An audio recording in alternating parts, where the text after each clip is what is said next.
கர்த்தர் மகிமைப்படுவாராக. என் தேவனுக்கே எல்லா துதிகான மகிமையும் உண்டாவதாக. இன்னைக்கு நான் சொல்றது என்ன தெரியுமா? நமக்கு ஆண்டவர் வாக்குத்தத்தம் சொல்லியிருப்பாரு. உங்களுக்கு சொல்லியிருக்காரா? எனக்கு என் வாழ்க்கையில் அநேக தடவைகளில் வாக்குத்தத்தங்கள் கொடுத்துருக்கிறாரு. அந்த வாக்குத்தத்தங்கள் எனக்கு நிறைவேறியும் இருக்குது. அந்த வாக்குத்தத்தங்களை நம்ம என்ன செய்யணும்னா கிளைம் பண்ணணும், அதை பிடிச்சு கொள்ளணும், அதை கிளைம் பண்ணி கேட்கணும், அதுக்கானதை செய்யணும். அதுதான் வாக்கு. நமக்குன்னு கொடுத்த வாக்குத்தத்தம் கட்டாயமாக நிறைவேறும்.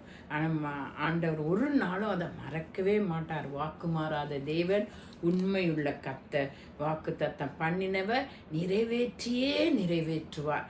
அப்படிங்கிறதுக்கு நான் ஒரு உதாரணம் சொல்லிட்டேன். அப்போ உங்களுக்கு தெரியும் ஆண்டவர் நிச்சயமாக என்ன சூழ்நிலை நாம் போனாலும், எதுக்கு வாக்குத்தத்தத்துக்கு மாற நம்மளுடைய சூழ்நிலை இருந்தாலும் அது நடந்தே என்னன்றது நிறைய உதாரணங்கள் உண்டு. ஆனால் நான் ஒரே ஒரு உதாரணத்தை மட்டும் உங்களுக்கு சொல்கிறேன். வேதத்தில் தாவீதை சொல்கிறேன். அது என்னன்னா 1 சாமுவேல் 16ஆம் அதிகாரம் எடுத்துட்டிங்கன்னா நான் என்ன படிக்கும்போது தெரியும். இந்த தாவீது நான் சுருக்கமாக உங்களுக்கு சொல்கிறேன். இந்த தாவீது ஈசாயின் மகன்.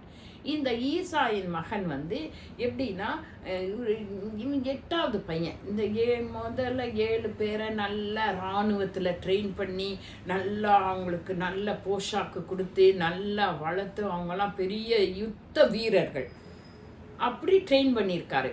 ஆனால் இந்த தாவீது மட்டும் ட்ரெயின் பண்ணலை. அவன் சின்ன பையன்.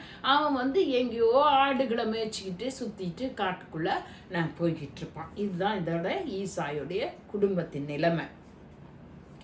இப்போ ஆண்டவர் சாமுவேல்னு ஒரு தீர்க்கதரிசியை அனுப்புறாரு. எங்கே அனுப்புறாரு? ஈசாயோட வீட்டுக்கு போய் நீங்கள் அங்கே ஒரு விருந்துக்கு அவங்கள ஒரு விருந்துக்கு அழைச்சி நான் அங்கே என்ன சொல்கிறேனோ அதை நீ செய்யி அப்படின்னு சொல்ல. அது எந்த வசனத்தில் இருக்குன்னா, இது வேர்ட்ஸ் 5 and 5 படிச்சிங்கன்னா, ஈசாய் அவன் குமாரையும் பரிசுத்தம் பண்ண பழி விருந்துக்கு அழைத்தான்.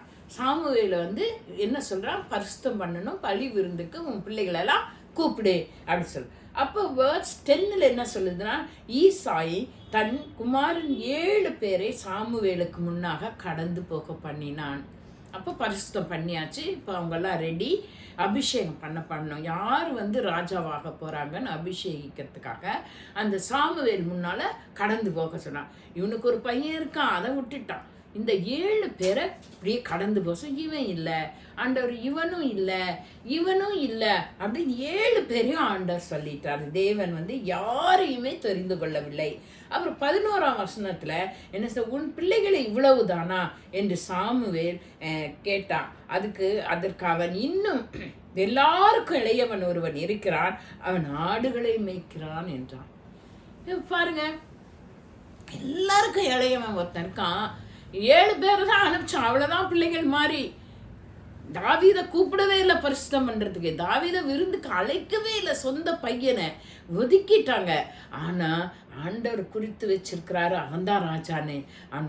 எப்போ இந்த சாமுவேலுக்கு இவ்வளோதான் உனக்கு பிள்ளைங்களா, இன்னும் யாரும் இல்லையா? இல்லை, 8வது எல்லாருக்கும் சின்ன ஒருத்தன் இருக்கான், அவன் ஆடு மேய்ச்சிட்டு இருக்கான். அப்போ இந்த சாமுவேல் சொல்ற, அவனையும் கூட்டிகிட்டு அவனையும் விருந்துக்கு ஆயத்தம் பண்ணி பரிசுத்தம் பண்ணலைன்னா நான் விருந்துக்கே உட்கார மாட்டேன்னு சொல்கிறார் சாமுவேல். ஆனால் அது ஆண்டவரோட கட்டளை, ஆண்டவருடைய வாக்கு, ஆண்டவருடைய தீர்மானம்.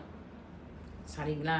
உடனே போய் அந்த ஈசாய் தாவீதை வரவழைச்சி எல்லாம் பண்ணி, அப்போ இவன் தான் சொல்லி ஆண்டவர் 12:13 படிச்சிங்கன்னா, அப்பொழுது கர்த்தர் இவன் தான் என்று சொன்னப்போ அபிஷேகம் பண்ணாங்க. சரிங்களா? ஆண்டவர் ஒரு வாக்கு கொடுத்து ஒரு திட்டம் வச்சிருந்தாருன்னா, யார் என்ன சொந்த தகப்பனே உங்களை ஒழிச்சு வச்சு மறைச்சி வச்சாலும் நடக்காது. தாவீது அபிஷேகம் பண்ணப்பட்டோன்னா உடனே அடுத்த நாள் ராஜாவாயிட்டானா, அடுத்த வருஷம் ராஜா இல்லைங்க. முதல்ல அவனுக்கு எதிராக கோலியாத்து தான். ஆமாம், யுத்தந்தான். ஆனால் அதில் எல்லாம் ஜெயித்து தாவீது பெரிய ராஜாவாக மாறினான். ஆண்டவர் வாக்குத்தம் பண்ணது யார் தடையாக இருந்தாலும், எந்த தடை வந்தாலும் அது நிறைவேறாமல் போகாது. அதனால் அவர் ஆண்டவர் கொடுத்த வாக்குத்தை உங்களை உயர்த்துவேன்னு சொல்லியிருக்காரா, உங்களை கண்மலை மேல் நிறுத்துவேன்னு சொல்லியிருக்காரா, உங்களுக்கு உன்னதத்தை தருவேன்னு சொல்லியிருக்காரா, தருவேன்னு சொன்னவர் தருவார். நீங்கள் பொறுமையோடு காத்திருந்து அவரிடத்துல கிளைம் பண்ணி பெற்றுக்கொள்ளுங்க. அப்போது உங்களுக்கு அவருடைய வாக்குத்தத்தம் கட்டாயமாய் நிறைவேறும். கர்த்தர் உங்களை ஆசீர்வதிப்பாராக. ஆமென்.